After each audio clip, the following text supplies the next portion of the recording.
अधूरा प्यार, ऐसी कहानी कभी सुनी नहीं होगी। गांव में कॉलेज नहीं था, इस कारण पढ़ने के लिए मैं शहर आया था।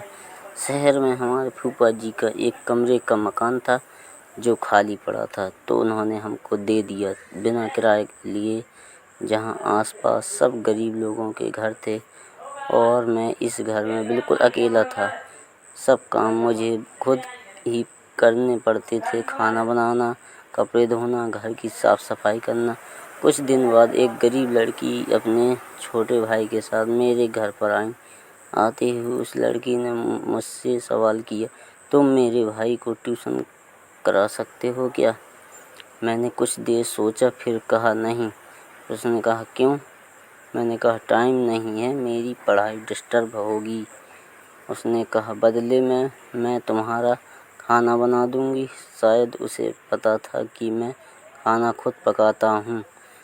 मैंने कोई जवाब नहीं दिया, तो वह लालच देकर बोली, बर्तन भी साफ कर दूंगी। अब मुझे भी लालच आ ही गया। मैंने कहा कपड़े भी धो दो तो पढ़ा दूंगा। वो मान गई। इस तरह से उसका रोज घर में आना जाना होने लगा।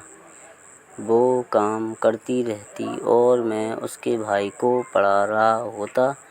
ज़्यादा बात नहीं होती। उसका भाई 8वीं कक्षा में था, खूब होशियार था। इस कारण ज़्यादा माथापच्ची नहीं करनी पड़ती थी। कभी कभी वह घर की साफ सफाई भी कर दिया करती थी। दिन गुजरने लगे। एक रोज़ शाम को वो मेरे घर आई तो उसके हाथ में एक बड़ी सी कुल्फ़ी थी। मुझे दी तो मैंने पूछ लिया कहाँ से लाई हो? उसने कहा घर से, आज बरसात हो गई तो कुल्फ़ियाँ नहीं बिकी। इतना कहकर वह उदास हो गई। मैंने फिर कहा मगर तुम्हारे पापा तो समोसे कचौरी का ठेला लगाते हैं। उसने कहा वो सर्दियों में समोसे कचौरियों और गर्मियों में कुल्फ़ी, और आज बरसात हो गई तो कुल्फ़ी नहीं बिकी। मतलब ठंड के कारण लोग कुल्फ़ी नहीं खाते। ओह, मैंने गहरी सांस छोड़ी। मैंने आज उसे गौर से देखा था। गंभीर मुद्रा में वो उम्र से बड़ी लगी, समझदार भी मासूम थी। धीरे धीरे वक्त गुजरने लगा। मैं कभी कभार उसके